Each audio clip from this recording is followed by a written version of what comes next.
because he had been with us so long and because he was such a beloved cat, not just by us but by a lot of people.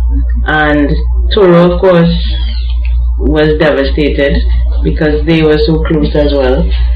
Did that whole incident help you a little bit to understand how animals deal with, that they have emotions too, and how they deal with loss and grief and those kind of things?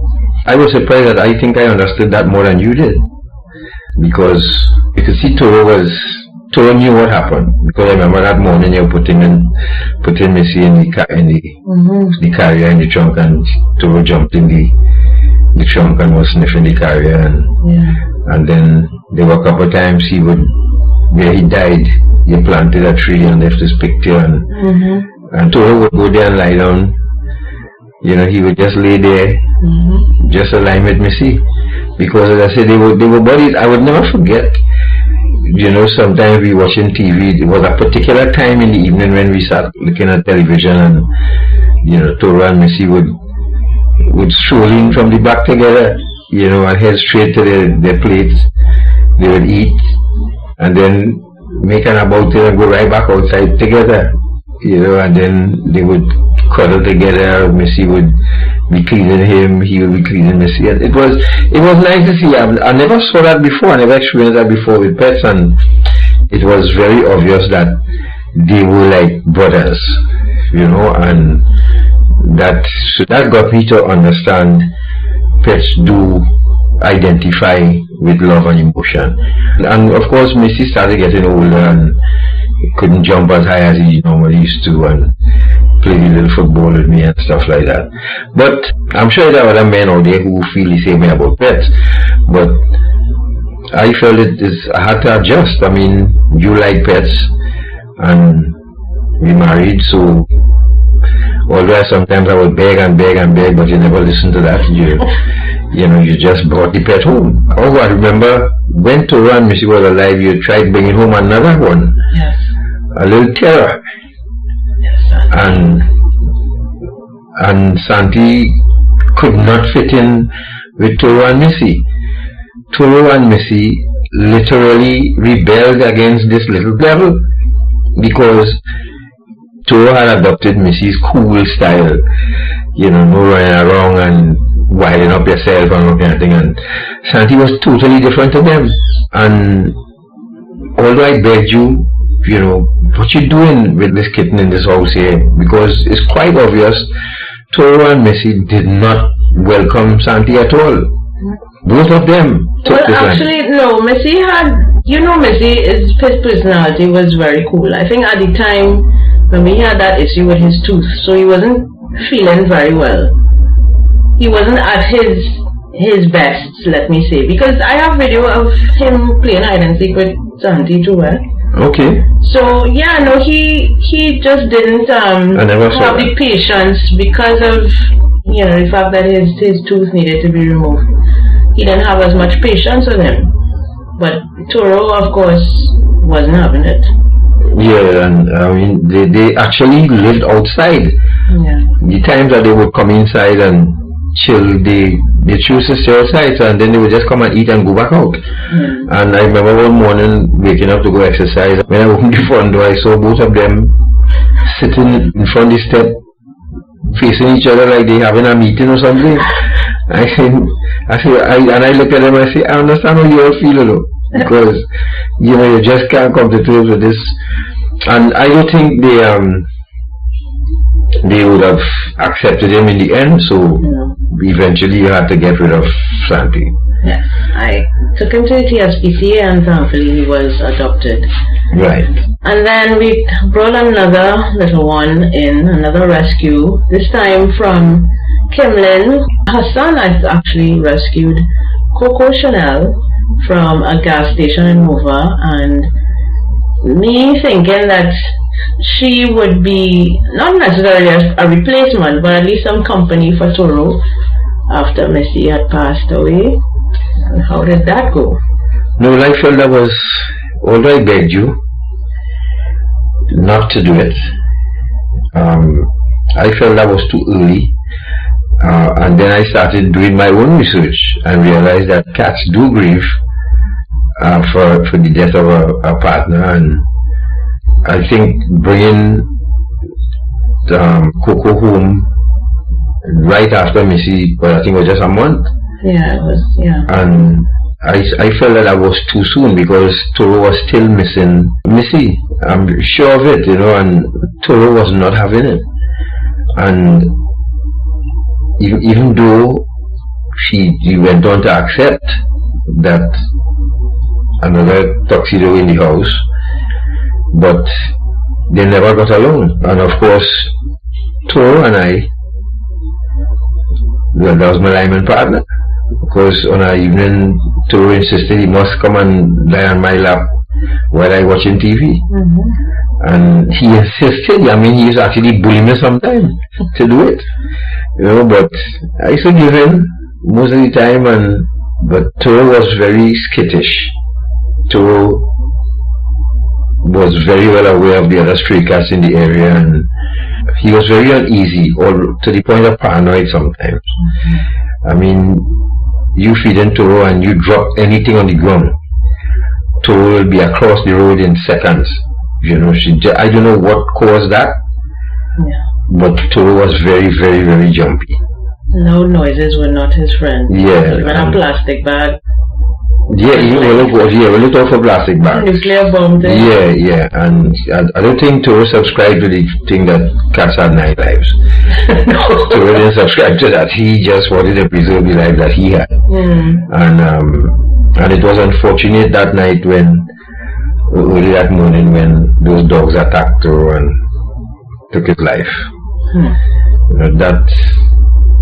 That too was painful for me in more ways than one.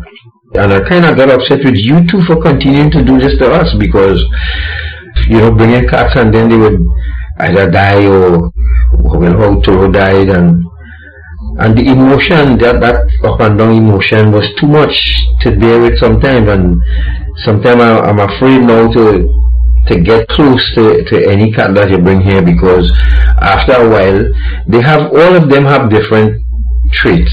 They have different personalities. Now Coco now getting my bunks now. Yes, because you trained her to do that. Cats are trainable. You trained her using treats. So now anything happened to Coco now, I remember that. Coco is not the cuddle up type, but it's getting close to them, and I don't like doing it because you never know. They almost like play Russian roulette with their lives, because they can go the road, go for a walk, and not come back, or some stray dog may attack them, and so we end up with Coco alone until you decide you bring in 2 more cats here again. So we have 2 more kittens now, and they have to go through the same thing again. Litter box, because Coco, when they got big enough now, they were going and do the numbers out, I don't know where. I just hope I ain't bumped up on that field wherever they go.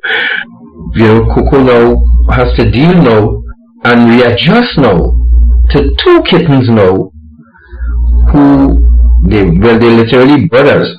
Yes, they are brothers. And the only time they don't move is when they're sleeping. So I have to readjust again now to having to deal with litter. Now we have 2 litter boxes now. Yes. And having to deal with that now, I have to readjust again. And it's just like deja vu. Here we go again, because now Coco not adjusting to them. I don't know if she ever will. I don't know if she ever will adjust to these 2 boys now. Time alone will tell. But I don't think you should reserve your emotion. I mean, the time is here. The time is now to bond with the animal. I mean, they're living their life. It's up to you to share your life with them for the time that they are with us. And I mean, as painful as Toro's untimely death was, it has spurred me on to do more, to do this podcast and other things that I'm doing, and I'm doing that in his memory. So the impact that they have on your life is more than you could imagine. Yeah, it's just that I've never, despite what, I've never been cruel to animals. I don't believe in it. It's like that, just pack up and move out. So, so she said, I don't have a choice. I mean, you love your cats. I just have to now readjust how I operate and accept them. They're here and they're quite obviously not going anywhere. So what do? Just try to readjust. Yeah, they're cute. It's just that for kittens they're real strong, and I learned that the hard way already. But sometimes it's fun to watch them, how they play, and like there's no care in the world. They just run all over the place and jump, and I'm looking forward to the day when they grow out of that part and they just be cool and want to save their energy. Right now they have energy to burn. So that is like dealing with toddlers all over again. And I don't know how these will turn out. I don't know if they will ever develop a relationship with Coco, which would make life easier. But I guess time alone will tell, to see what happens and how they turn out. And finally, is there one thing that you could say in terms of your experience with pets in your home and the wider situation that we face in Trinidad and Tobago with animal welfare, strays, you know, what is your position on that, if you have one? It's unfortunate that we live in a country that the lives of pets are not really taken seriously. There are pockets of people in the country who take care of pets. Of course, we have vets, so which means that there are sections of society, because thank God, I mean, it didn't save Toro's life, but there was a vet to call and take Toro, that despite the hour it was the morning. But I think that's where it stops, because Toro was killed by two stray dogs, I should say. Although they belonged to someone, they weren't secured, and what should have happened was, if we were serious about the lives of pets in this country and not just talk about it, the police should have reached by the vet and take all the information, and that owner should have been charged.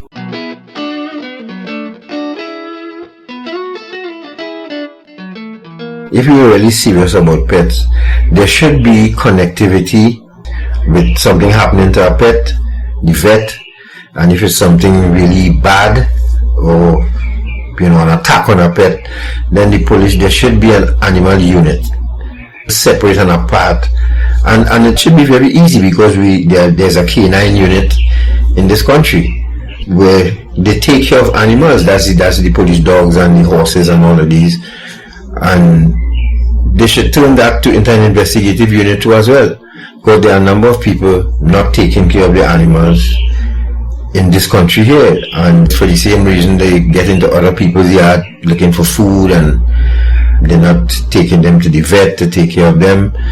So, a stray dog bite here, you could actually die from a dog bite here in this country, because some people just don't take care of their pets. And again, that's another part of the anger that it causes when we lost Toro, because the feeling of helplessness, going to the police and they promising and they never followed up, and the dog's still around today. And probably that's one of the reasons too that I really didn't want to have pets, because of all this kind of complication. So this podcast, I'm hoping that other people would join in and help raise their voices in Trinidad and Tobago, so that the animal rights that they speak of would actually be something tangible, that if a dog leaves one part of our community and goes on another part and kills a pet, there should be consequences, serious consequences for that. And I think that will help get everyone in line, and people will appreciate other people's pets more and understand that there are people who love pets and they need that support when the time comes, because there are some people couldn't understand your angst and pain and suffering, because in this country here, an animal is just that. It's just an animal, and they don't see it as a companion or even a family member. Because I remember somebody was shocked when